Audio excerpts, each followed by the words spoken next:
प्रवर्तन निदेशालय का एक अधिकारी जिसे 19 नवंबर 2018 को प्रवर्तन निदेशालय का निदेशक बनाया जाता है और उसका कार्यकाल अगले साल नवंबर तक होता है, यानी कि नवंबर 2020 तक। इसके बाद मोदी सरकार उस निदेशक का कार्यकाल 1 साल के लिए और बढ़ा देती है। इसके बाद वह फिर अगले नवंबर 2021 तक ईडी का निदेशक बना रहता है। उस अधिकारी का कार्यकाल जब बढ़ाया जाता है तो विपक्ष के कई नेता और फॉरेन एनजीओ इसके खिलाफ सुप्रीम कोर्ट में जाते हैं और उनके कार्यकाल बढ़ने का विरोध करते हैं। कोर्ट भी यह कह देती है कि नवंबर 2021 के बाद इनका कार्यकाल नहीं बढ़ाया जाएगा।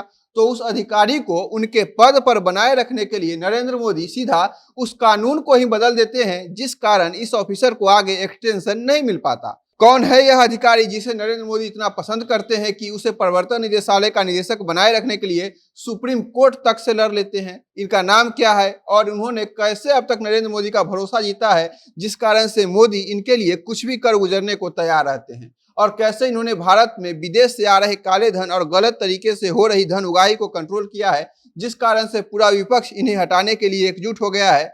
सब आपको बताएंगे। नमस्कार, मेरा नाम परितोष शाही है और आप जनता जंक्शन देख रहे हैं। पिछले 4 साल से आप लोगों ने देखा होगा कि हर दूसरे तीसरे दिन ईडी कहीं न कहीं कार्रवाई कर रही होती है और किसी न किसी बड़े नेता और कोई बड़ा गुनाहगार इसके गिरफ्त में आते रहते हैं। पूरा विपक्ष हर रोज यह आरोप लगाती है कि मोदी सरकार ईडी का गलत इस्तेमाल कर रही है, अपने राजनीतिक फायदे के लिए विपक्ष के नेताओं को परेशान कर रही है। लेकिन उनके दावे उस वक्त धरे के धरे रह जाते हैं जब ईडी जहां कार्रवाई करने जाती है वहां से कई 100 करोड़ कैश, हजारों किलो सोना, हजारों करोड़ के जमीन के कागजात और अत्याधुनिक हथियार वहां से बरामद होते हैं। इन सब के पीछे जिस शख्स का हाथ है उसका नाम है संजय कुमार मिश्रा, जो भी प्रवर्तन निदेशालय के निदेशक है। संजय कुमार मिश्रा उत्तर प्रदेश के 1984 बैच के IRS हैं। जब उन्होंने IRS ऑफिसर के तौर पर अपनी ड्यूटी ज्वाइन की थी, उस समय वे देश के सबसे कम उम्र के और सबसे तेज तर्रार ऑफिसर के रूप में जाने जाते थे।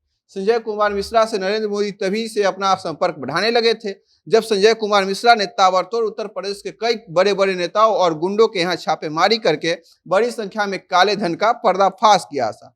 जब संजय कुमार मिश्रा की ईमानदारी के चर्चे पूरे देश में होने शुरू हो गए थे, तब नरेंद्र मोदी गुजरात के सीएम थे। लेकिन जब साल 2014 में नरेंद्र मोदी देश के प्रधानमंत्री बने, उसके बाद से ही वह चाहते थे कि इन्हें कोई ऐसी जिम्मेदारी दी जाए जो देश में बढ़ रहे काले धन को रोक पाए। फॉरेन से एनजीओ के नाम पर जो ब्लैक मनी आ रही है, जिसके कारण क्राइम और भ्रष्टाचार बढ़ रहे हैं, उसे रोक पाए। ऐसे में नरेंद्र मोदी ने 2018 में इन्हें प्रवर्तन निदेशालय का निदेशक बनाया और इन्हें स्वतंत्र होकर काम करने की छूट दी। आपको याद ही होगा कि साल 2017 में जब मोदी जी कह रहे थे कि काले धन को रोकने के लिए हमें जितने लोगों की भर्ती करनी पड़ेगी हम करेंगे।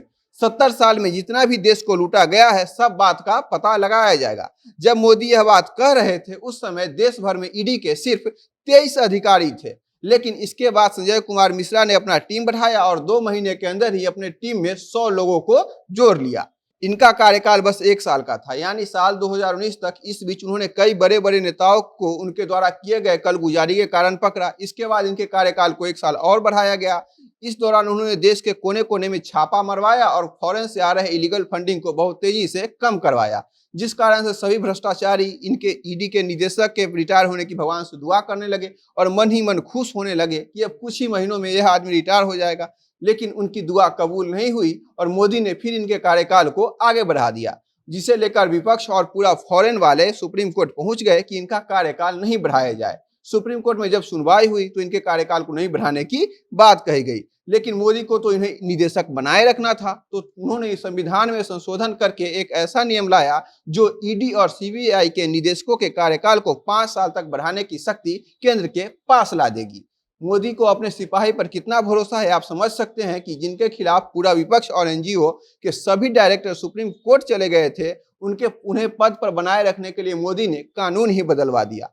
अब आप सोचेंगे कि इन्होंने किन किन बड़े नेताओं को अपने रडार में ले रखा है, तो आपको बता दें कि कांग्रेस के वित्त मंत्री रहे पी चिदम्बरम और उनके बेटे कार्ति चिदम्बरम को INX मीडिया केस में, शरद पवार और अजित पवार को Maharashtra state cooperative bank case में, DK शिव कुमार को मनी लॉन्ड्रिंग केस में, फारूक अब्दुल्ला और महबूबा मुफ्ती को Jammu Kashmir cricket association case में, सोनिया गांधी और राहुल गांधी को नेशनल हेराल्ड केस में, VVIP चौपर स्कैम में रतुल पुरी को, पंचकूला लैंड स्कैम केस में भूपेंद्र हुड्डा को, इलीगल माइनिंग केस में अखिलेश यादव को, लैंड डील केस में रॉबर्ट वाड्रा को, मनी लॉन्ड्रिंग केस में संजय दत्त को, लैंड स्कैम में जगन रेड्डी को, एम्बुलेंस स्कैम केस में अशोक गहलोत को, शारदा चिट फंड घोटाले में ममता बनर्जी को, दिल्ली लीकर स्कैम में मनीष सिसोदिया को, मनी लॉन्ड्रिंग केस में सत्येंद्र जैन, और अगर बात एनजीओ की करें तो एमनेस्टी इंटरनेशनल सहित कई एनजीओ जो फॉरेन से पैसा लेकर भारत में अशांति फैलाते थे, उनके खिलाफ भी संजय कुमार मिश्रा ने ही कार्रवाई करवाई है। अगले कुछ साल तक संजय कुमार मिश्रा ईडी के डायरेक्टर बने रहेंगे और काले धन पर ऐसे ही कार्रवाई जारी रहेगी,